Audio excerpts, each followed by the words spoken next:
So, good morning. As you can see, our lesson today is going to be on math, and we're going to be talking about story problems.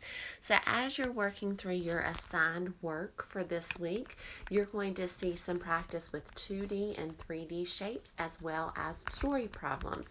Now, these were things we were working on in the classroom as well, and I want to remind you of some key vocabulary and strategies to help you in solving these problems. First thing, read through it once just to hear the problem. Then, the second time as you're reading through the problem, focus on the words that are going to help you to know, am I adding or am I subtracting? And there are key words that you're going to see to help you. So, I have written some of those down, and we're going to discuss what those are. So if you look over here with me, I've got some vocabulary words to help you out. When you're adding, meaning that you're going to get more than what you started with, the sign we use for that is the plus sign. It looks like a lowercase t. And there are some key words that are going to help you to know, am I adding or am I taking away? The words to let you know you're adding are words such as more, came, and given or was given. Now, just as there are words to look for to know we're adding, there are words to look for to know that we are subtracting. Remember, subtracting means to take away, and we have less than what we started with. So key words to help us know that concept are the words fail, lost, or gave away. And these are words you're going to see as we practice today and also in your story problems throughout. So, what we're going to do is talk about some of the ways we can solve a problem and then do two examples together.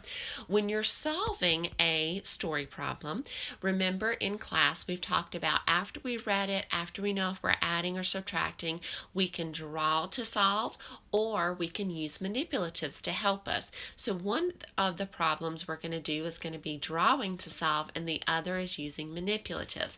So the first problem, let's read it and see which it is that we're doing, adding or subtracting. Over here, here's our problem. Susie ate 5 bananas and Scott ate 2. How many bananas did they eat? So let's listen again to see what it is we're doing.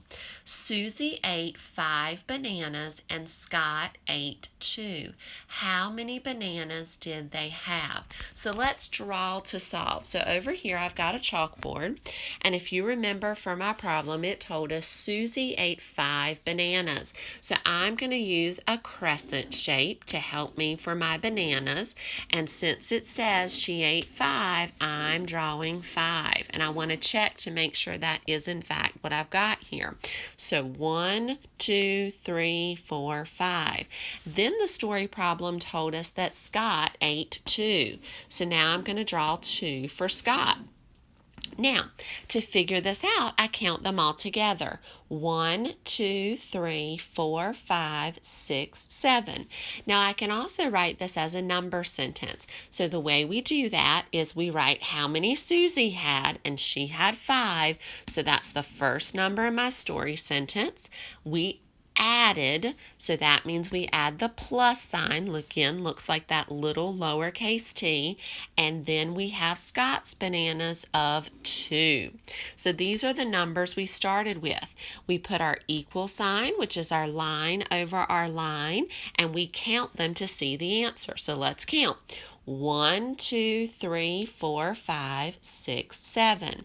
That's what we would put here after the equal sign. So this story sentence now says 5 plus 2 equals 7. So that's one way to solve a problem, by drawing to solve. Now let's try another story problem, and this time we are going to use manipulatives to help us instead. So, this story problem, remember, first let's listen to see what it is we're doing.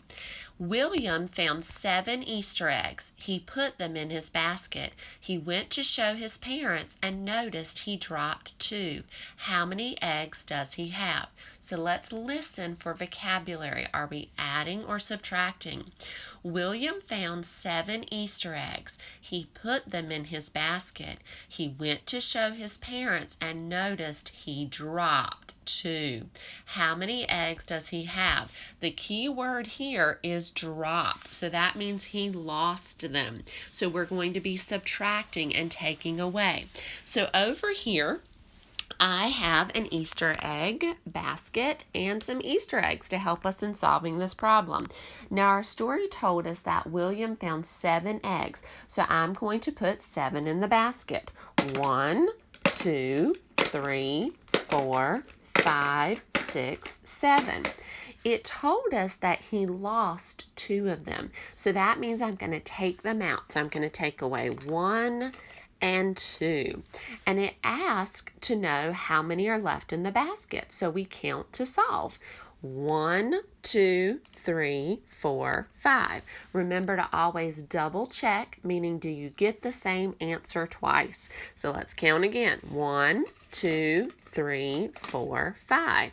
In this case, we ended up with the same answer so that we know the answer is 5.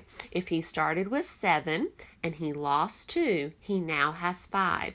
So a number sentence for that would be 7 minus 2 equals 5. So that was using the strategy of manipulatives. So those are 2 ways you can solve your problems: by drawing to solve or by using manipulatives. So this week, as you're going through your story problems, remember, read it once, read it a second time, and look for keywords to help you to know which operation you're performing. Am I adding? Am I subtracting, meaning to take away? So if you have any questions as you're working through that this week, please reach out to me. I'm happy to help you. Please use this video to help you as well throughout the week. Would love to see your work as you go through the week. Feel free to send me some pictures or maybe even a video or drawing, whichever you would like. You can draw to solve, you can use manipulatives, whatever works best for you, and have your parents send me some of your work samples. I would love to comment and give you feedback on how you're doing. And then make sure they send that through Portfolio if you can. That way I can keep everything in one spot. If you have any questions, again, don't hesitate to reach out. And so this week you're going to be working on 2D and 3D shapes and story problems. So if you need anything, I'm here for you. Thanks so much for tuning in. Have a great day. Bye.